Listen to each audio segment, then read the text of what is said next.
Cross एक के बाद एक उल्टे होते जा रहे हैं।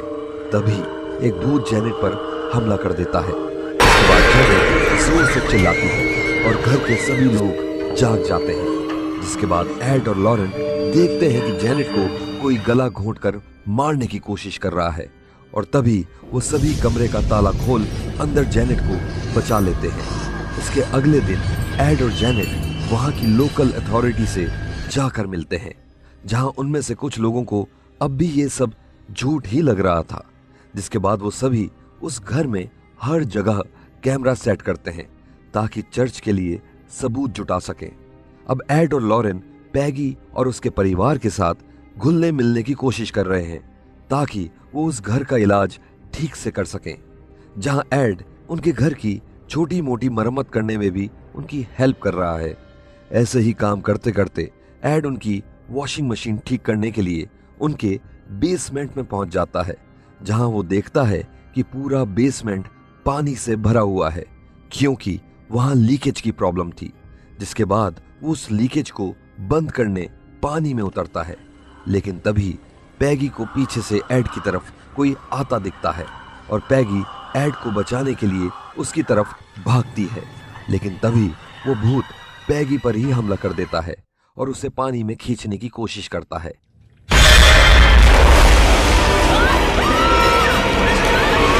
जिसके बाद एड उसे उस भूत से बचाता है और पानी से बाहर आने पर हम देखते हैं कि उस भूत ने पैगी को भी काट लिया है, बिल्कुल वैसे ही जैसे उसने पहली बार जेनेट को काटा था। तभी उन्हें ऊपर घर से जेनेट की चिल्लाने की आवाज आती है। जिसके बाद एड और पैगी तेजी से ऊपर की तरफ भागते हैं, जहां वो देखते हैं कि किचन की सारी चीजें इधर उधर उड़ रही हैं और कोई वहां का सारा सामान तोड़ रहा है। तभी उन्हें जेनेट मिलती है, जिसके अंदर वो भूत फिर से आया हुआ था, लेकिन जैसे ही एड उसे अपना क्रॉस फिर से दिखाता है तो वो भूत जेनेट की बॉडी छोड़ देता है। इसके थोड़ी ही देर बाद वहां की लोकल अथॉरिटी एड और लॉरेन को उस घटना की रिकॉर्डिंग दिखाते हैं, जहां हम साफ साफ देख सकते थे कि उस किचन की सारी चीजें कोई भूत नहीं बल्कि जेनेट ही उठा उठा कर फेंक रही थी। ये प्रूफ जब पैगी को पता चलता है तो पैगी उन सब से बहुत गुस्सा हो जाती है, क्योंकि उसे पता था कि ये जो भी हो रहा है वो झूठ नहीं है। इसके बाद पैगी गुस्से में उन सबको उस घर से जाने को कहती है। इसके बाद एड और जेनेट भी वहां से चले जाते हैं और कुछ ही देर में वो एयरपोर्ट जाने वाली अपनी ट्रेन में बैठ जाते हैं। वहीं घर पर अपनी बहन के पहुंचने पर जेनेट उन्हें बताती है कि उसने ऐसा इसलिए किया क्योंकि अगर वो एड और लॉरेन को उनको घर से ना भेजती तो वो भूत उसके सारे परिवार को मार देता। दूसरी तरफ ट्रेन में एड उस घर की सारी रिकॉर्डिंग चेक कर रहा था कि तभी उन्हें सुनाई देता है कि वो भूत ही उनसे इनडायरेक्टली मदद मांग रहा था और उसी समय लॉरेन अपनी शक्ति से उस घर में जाती है, जहां उसे पता चलता है कि उस बूढ़े इंसान की आत्मा तो बस एक जरिया था। उसकी घर की असली शक्ति तो वो नन है, जिसने उस बूढ़े आदमी को भी अपने वश में किया हुआ है। इसके बाद एड और लॉरेन अपनी ट्रेन छोड़कर तेजी से जेनेट को बचाने उस घर की तरफ बढ़ते हैं, क्योंकि वो नन जेनेट को मारना चाहती थी। जेनेट के घर जाते जाते लॉरेन को समझ में आता है कि अगर उन्हें उस शैतान का नाम पता चल जाए तो वो उसे वहां से हमेशा के लिए भगा सकते हैं। उधर घर पर फिर से जेनेट के अंदर भूत आ चुका है, जिससे डरकर पैगी अपने बाकी बच्चों को उस घर से बाहर लेकर जाती है और जैसे ही वो जेनेट को लेने वापस जाती है कि तभी उस घर का दरवाजा बंद हो जाता है और अब जेनेट उस भूत के साथ घर में अकेली फंसी हुई है।